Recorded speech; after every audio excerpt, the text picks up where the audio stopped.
Hello everyone, welcome to another Rick's Picks. Today I'm going to be doing another G.I. Joe classified figure, the Royal Guard. And to be honest with you, ever since I was a kid, these guys are always some of my favorite Cobra troopers. You know, I just love that crimson look to them with the black face mask. So they were always one of probably my top 5 favorite Cobra, troops. So without any further ado, let's take a look at this guy. So here we have the Crimson Guard in box. It's a standard classified series box. You have the clear shell so you can see the figure, his accessories.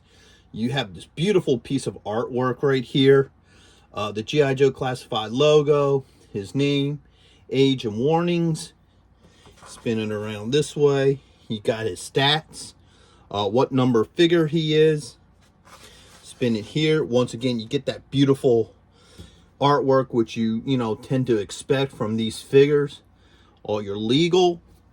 Spinning around this way, you get this nice picture of the guard. I love how they have his saber in his hand like that, like up in front of his face. That's a really neat pose for him. And then you have the top, which has the Cobra logo and what number figure he is. And then you have the bottom, which is the rest of your legal. So, without any further ado, let's crack him open. So here we have the actual figure himself. He is very well detailed, a really neat looking figure. So let's give him the rotation. Get the front, the side, the back, the other side, and then the front. His head, he has all the standard points of articulation. So his head is on a ball joint. He has a shoulder joint. He has a joint right here at the bicep. Okay, a double joint for his elbow. He also has a wrist joint. He has 2 joints, one here above the belt line and one right under his logo. So it gives some nice articulation there. He has a thigh joint, a knee joint, which is a double joint, an ankle joint. And he has a swivel at the top of the boot.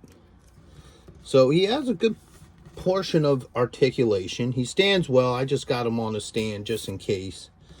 So, I mean, let's bring him up for a little closer look at some of these details. Like you can see the weaving in his suit. The detail to the helmet, the silver logo. He even has ranking bars on him, which is nice. I mean, they even, if you look here, they even got nice detail on the boot buckles. So, they really put some nice work into this figure. I'm really happy with a lot of how he looks. Alright, let's start getting into his goodies. First off, he has an assault rifle with a bayonet. Scooch him over here. And, whoops. Stand, dude. Alright. And the neat thing is, and I always say detail is everything on these things. It even has a nice magazine here that just clips right on in there. So, it has a removable magazine, which I thought was kind of a cool feature. He has a pistol right here, which if you spin them around here, got a nice little holster for it. It just slides on in.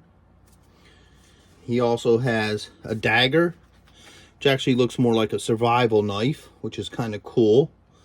Which, you spin him around this way, get his arm out of the way. There's a spot for his dagger right here. Actually, that went in pretty well.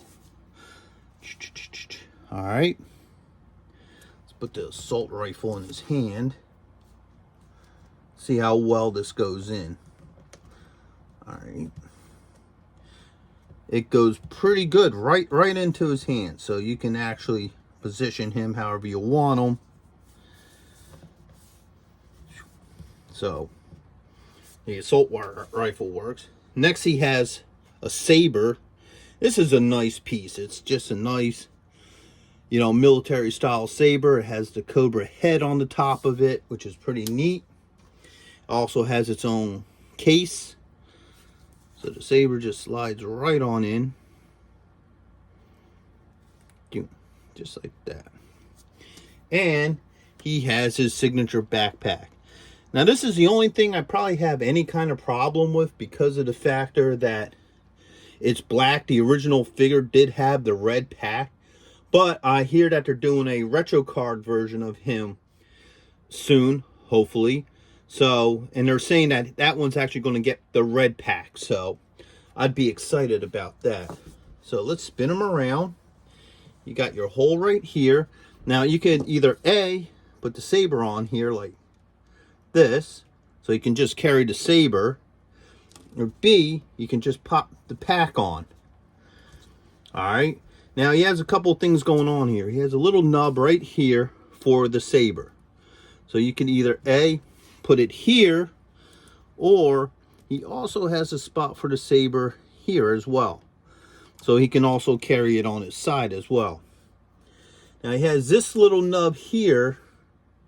So I'm not 100% sure what exactly is meant to be on that.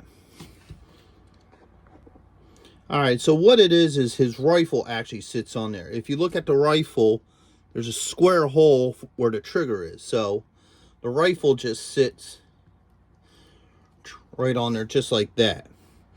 So that's what that peg is for. So now he can have all his equipment up here on the pack. Which is something I actually really like about most of these figures, is that most of them have a spot for their, equipment to be on. They have holsters, they have a spot for the knives, daggers, guns. So I think that's a neat feature. So your characters can either be in an at ease position with all their weapons on their, packs or in their holsters, or you can have them in a combat ready position where they're carrying their weapons and however you want to pose them. So anyway, this was my review of the Crimson Guard. I hope you liked it. If you did, hit like, share, subscribe. Check out my G.I. Joe playlist, for my classified figures. And leave a comment. I really would like to hear from you folks. So, until the next video, have a good one. Late.